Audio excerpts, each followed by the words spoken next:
Welcome back. Today we're going to talk about secret side deals. What are they? Should you have one? What could go wrong? You better believe I'm going to tell you what's going to go wrong. My name is Laurel Dietzen. I'm a family law lawyer in Victoria, British Columbia. I'm the owner of Alinea Legal Coaching, which is an exclusively legal coaching based family law firm. We serve clients throughout BC. Join me on my mission to make 100 YouTube videos to help you divorce like you know what you're doing. I'm hoping that these YouTube videos will be a resource for anyone going through separation and divorce, no matter where you live. So what do I mean about the secret side deal?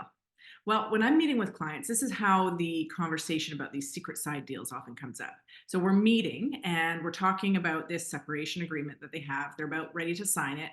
We're going through it clause by clause. I'm telling them, hey, this is what this means, and this is how it will impact your life.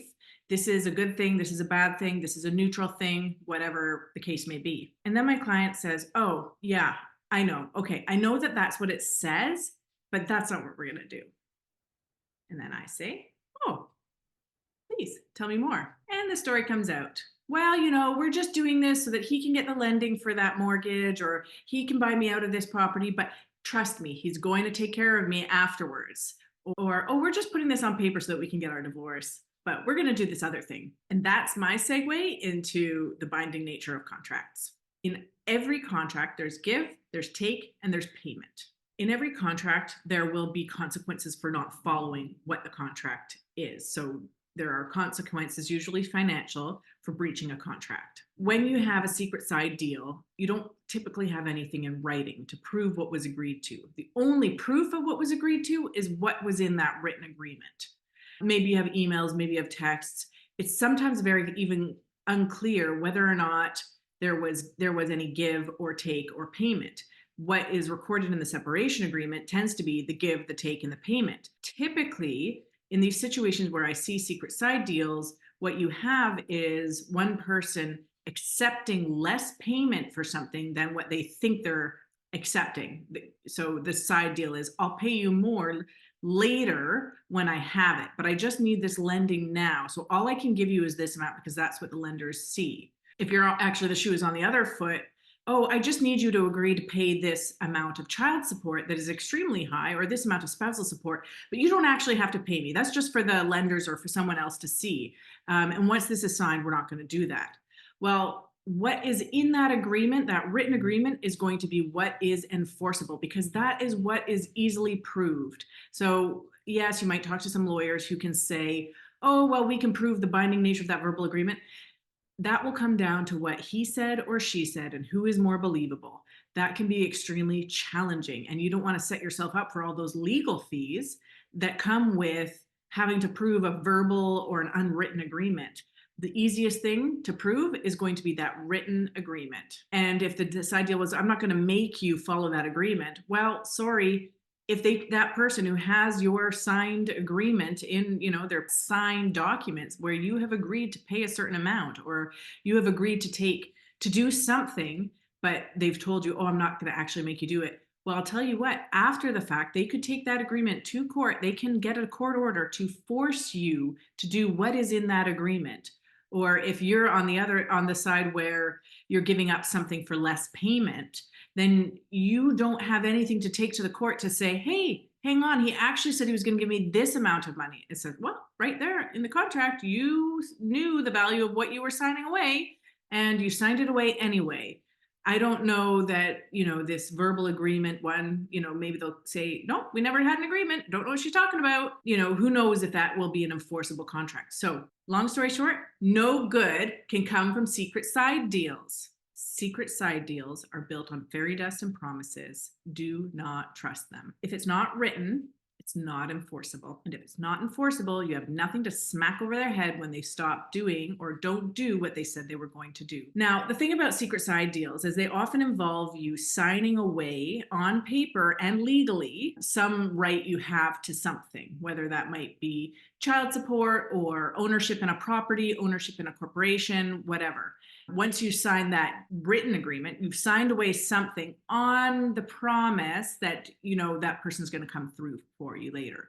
But the thing is, that promise, that consideration, that payment for that thing that you had is never recorded on the paper in the secret side deal. It's just based on the promise and fairy dust I was talking about. So if you have nothing in writing to force that person back to the table, if they don't follow through with the promises that they made, then you have nothing. Ultimately, all you have is you're relying on goodwill and morality and just who knows what you're relying on. And I would say if you are dealing with someone who's asking you to sign something away on their promise and their goodwill, then you kind of have to wonder why is this happening. So with the secret side deal, you're relying on their goodwill and their morality. Goodwill and morality that is being brought into question by the very fact that they're asking you to agree to a secret side deal. Never agree to a secret side deal. And I can tell you without any equivocation here that in every situation where there is a secret side deal, it is because there are power dynamic issues in the relationship between the two people negotiating the separation agreement. The strong party is usually the one asking for the secret side deal. The strong party is the person who was probably the decision maker in the relationship,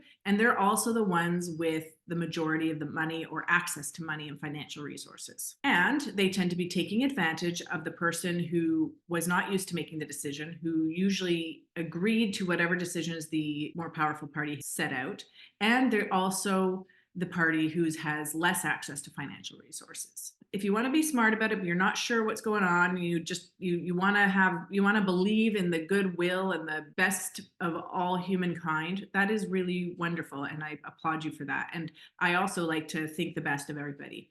However, what you need to realize is you've got to be a little bit smart and looking out for yourself. And if it's not in the written agreement, then it doesn't count. It doesn't exist. Now, I know I'm just some lawyer on the internet spewing all this advice. So if you must make a secret side deal and you really must believe in the goodwill and morality of your ex, who you've decided is not good enough for you to stay with, if you must make those secret side deals, despite all my warnings, then make the secret side deal in a situation where if that person does not come through, you are not going to be devastated. You are going to be fine. Only make deals, secret side deals, that you can walk away from. And then if you can't walk away from what is being promised, then it needs to be in the agreement. You need to get back to the negotiation table. You need to get some legal help. I will put a link up right here for how to use legal services strategically, because you might need a little bit of extra help in negotiation if you feel compelled to agree to a secret side deal. But ultimately, if the solution to your separation and divorce is a secret side deal, then you have no solution at all. It's time to get serious about negotiation. And one resource, if you're short on funds to get the extra support, then I can recommend our online course that will take you through all the difficult things that come up between ex-partners after they separate, about when they're negotiating their separation agreement. So it doesn't include the separation agreement. It includes how to deal with every sticky situation that you might encounter when you're negotiating. Included with that course is 2 one-on-one sessions with me to make sure that you're staying on track. I'll put a link below to our website. You contact us if you want to apply to take our online course.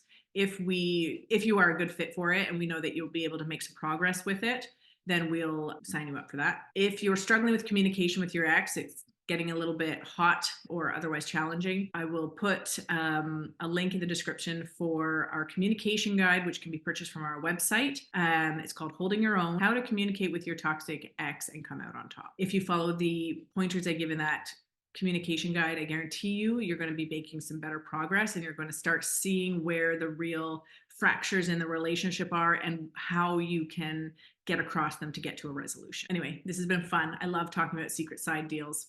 So you are enjoying this series of YouTube videos, please help support this channel by liking the videos, subscribing, commenting. I'd love ideas for new videos.